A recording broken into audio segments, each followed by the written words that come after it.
hardly anything more fun than a fresh box of 50 sheets of 20 by 24 paper to print. Got my enlarger set.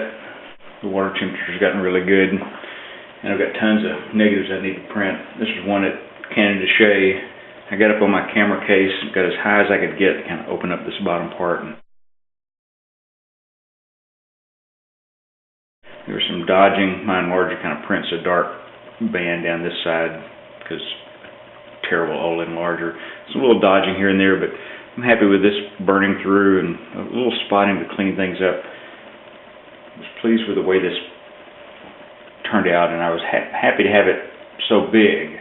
We'd driven through here a couple of times when it had sunlight in it, and this was the tree I thought I was looking at.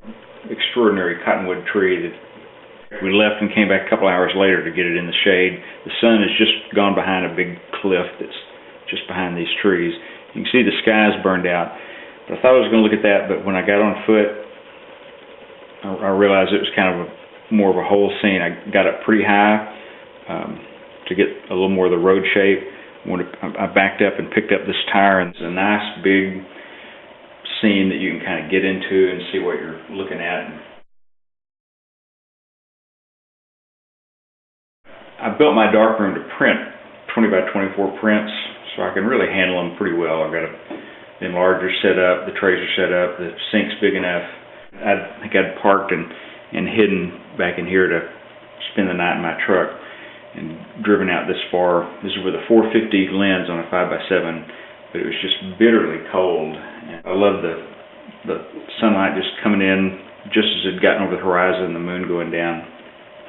Ilford warm tone multigrade, probably with I think I put a number 3 filter on for this.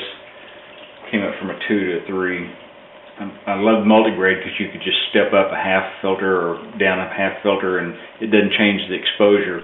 Once you're in the ballpark, you stay in the ballpark. This just took, this is probably a 60-second exposure or 70 seconds, and I dodged kind of down this area, and there really wasn't any burning to be done. That was kind of the only place I touched it. And just fluted away with my dodging tool. I love the paper. I'm toning it in selenium toner.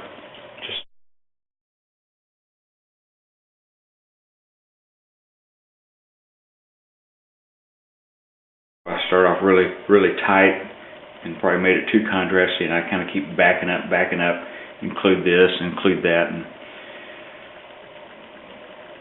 But I think I'm satisfied with this print and this image.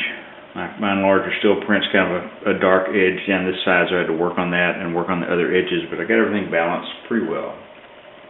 It's beautiful. Shiprock. It's when you walk up Shiprock, it's just obvious. I mean, you see it right there in front of you, so I'm surprised nobody else has shot it, but I've never seen another photograph of it.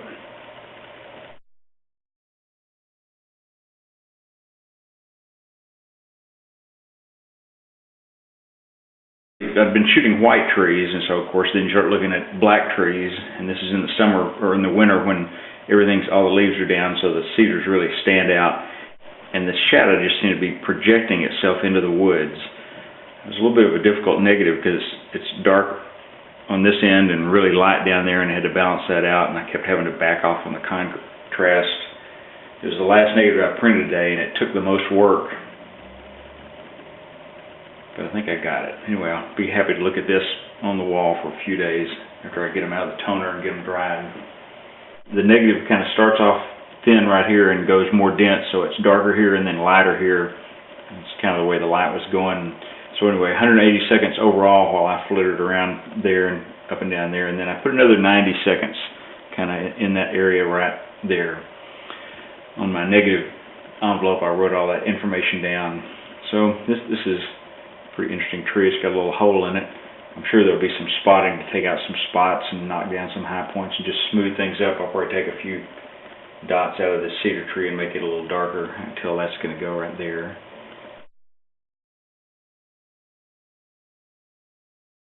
This is an image from Canon de Chelly, just a rock wall. I love the little breaks and it was just flaking away. This is pretty. It's not huge, but this is probably 20 feet by 40 feet.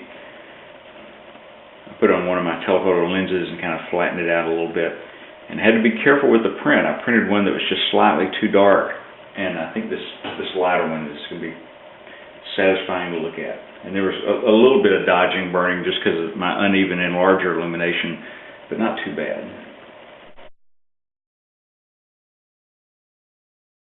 I spent the night up here to get this shot. So the last morning we were there right before the sun came up, and the sun's coming around this corner, so I knew it'd be lightest here and then the sky would be okay on that side. I burned the sky just a little bit, and I'd really picked my spot and slept very close to it. It's hazy from forest fires out west, but I love even looking at it, the scene looked more like this than usually a black and white image looks like it's seen.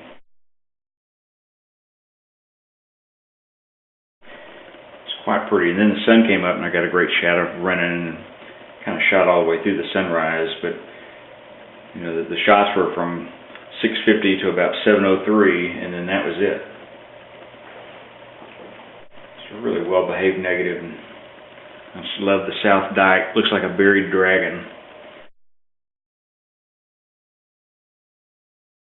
This is an image I think I'm going to have another shot at. I've got it's a little hotter over here than I think I need to burn this side down just slightly, but I might be surprised. And I may be a half a filter too contrasty. I may just need to soften it down just slightly, but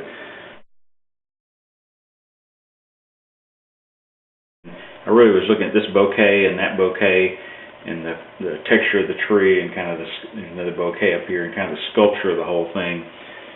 We came up on it, I mean, the sun was down and the clock was running, so the exposure was a couple of seconds at f32 on my HP5, and then on a 5x7.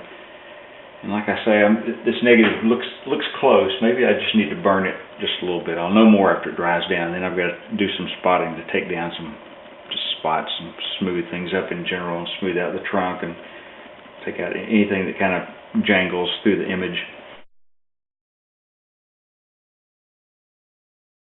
Please take a look at my blog, blackfork.blogspot. Google up Robert Langham, robertlangham.blogspot.com.